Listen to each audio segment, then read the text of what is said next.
सभी श्रोताओं का हार्दिक स्वागत अभिनंदन। रामायण के कथा में आज विश्वामित्र का आश्रम की कहानी सुनाई जाएगी। पिछले वीडियो में देखा कि विश्वामित्र जी ने श्री रामचंद्र जी को अनेकों अस्त्र शस्त्र प्रदान किए थे। बढ़ते हैं कहानी की तरफ।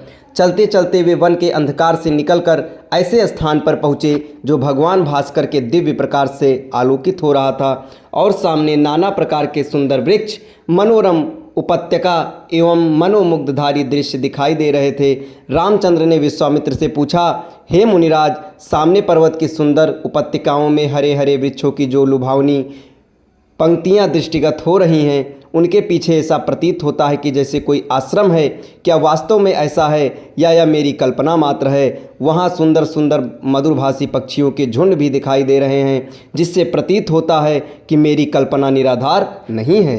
विश्वामित्र जी ने कहा, हे वत्स, यह वास्तव में आश्रम ही है और इसका नाम सिद्धाश्रम है। ये सुनकर लक्ष्मण ने पूछा, गुरुदेव, इसका नाम सिद्धाश्रम क्यों पड़ा? विश्वामित्र जी ने कहा, इस संबंध में भी एक कथा प्रचलित है। प्राचीन काल में बलि नाम का एक राक्षस था। बलि बहुत पराक्रमी और बलशाली था और समस्त देवताओं को पराजित कर चुका था। एक बार उसी बलि ने यहाँ पर एक महान यज्ञ का अनुष्ठान किया था। इस यज्ञानुष्ठान से उसकी शक्ति में और भी वृद्धि हो जाने वाली थी। इस बात को विचार करके देवराज इंद्र अत्यंत भयभीत हो गया। इंद्र समस्त देवताओं को साथ लेकर भगवान विष्णु के पास पहुंचा और उनकी स्तुति करने के पश्चात उनसे प्रार्थना की, हे त्रिलोकीनाथ, राजा बलि ने समस्त देवताओं को परास्त कर दिया है और अब वह एक विराट यज्ञ कर रहा है। वह महादानी और उदार हृदय राक्षस है। उसके द्वार से कोई भी याचक खाली हाथ नहीं लौटता।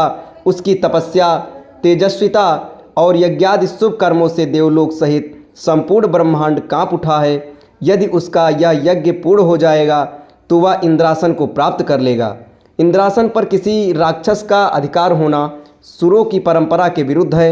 अतएव हे लक्ष्मीपति, आपसे प्रार्थना है कि आप कुछ ऐसा उपाय करें कि उसका यज्ञ पूर्ण न हो पाए। उनकी इस प्रार्थना पर भगवान विष्णु ने कहा, आप सभी देवता निर्भय और निश्चिंत होकर अपने अपने धाम में वापस चले जाएं। आप लोग का मनोरथ पूर्ण करने के लिए मैं शीघ्र ही उपाय करूंगा। देवताओं के चले जाने के बाद भगवान विष्णु वामन का रूप धारण कर वहां पहुँचे जहां पर बलि यज्ञ कर रहा था। इस बौने किंतु परम तेजस्वी ब्राह्मण से राजा बलि अत्यधिक प्रभावित हुए और बोले, विप्रवर, आपका स्वागत है, आज्ञा कीजिए, मैं आपकी क्या सेवा कर सकता हूँ? बलि के इस तरह कहने पर वामन रूपधारी भगवान विष्णु ने कहा, राजन, मुझे बैठकर भगवान का भजन करने के लिए सिर्फ 2.5 चरण भूमि की आवश्यकता है। इस पर राजा बलि ने प्रसन्नतापूर्वक वामन को 2.5 चरण भूमि नापने की अनुमति दे दी। अनुमति मिलते ही भगवान विष्णु ने विराट रूप धारण किया और एक चरण में संपूर्ण आकाश को और दूसरे चरण में संपूर्ण पृथ्वी सहित पूरे पाताल को नाप लिया और पूछा, राजन, आपका समस्त राज्य तुम मेरे 2 चरण में ही आ गए, अब शेष आधा चरण मैं कैसे नापूं? बलि के द्वार से कभी भी कोई याचक खाली हाथ नहीं गया था।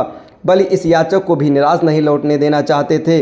उसने कहा, हे ब्राह्मण, अभी मेरा शरीर बाकी है, आप मेरे इस शरीर पर अपना आधा चरण रख दीजिए।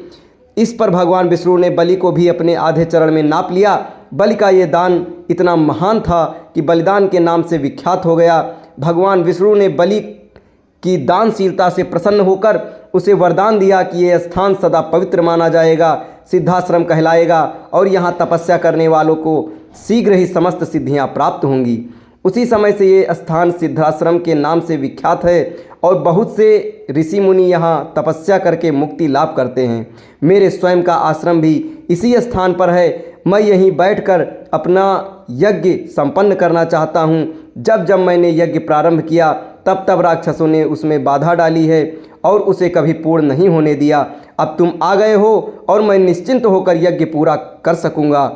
इस प्रकार की बातें करते हुए विश्वामित्र ने राम और लक्ष्मण के साथ अपने आश्रम में पदार्पण किया।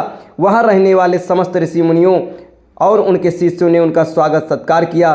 राम ने विनीत स्वर में गुरु विश्वामित्र से कहा, मुनिराज, आप आज यज्ञ का शुभारंभ कीजिए। मैं आपको विश्वास दिलाता हूँ कि मैं आपके यज्ञ की रक्षा करते हुए इस पवित्र प्रदेश को राक्षसों से मुक्त कर दूंगा।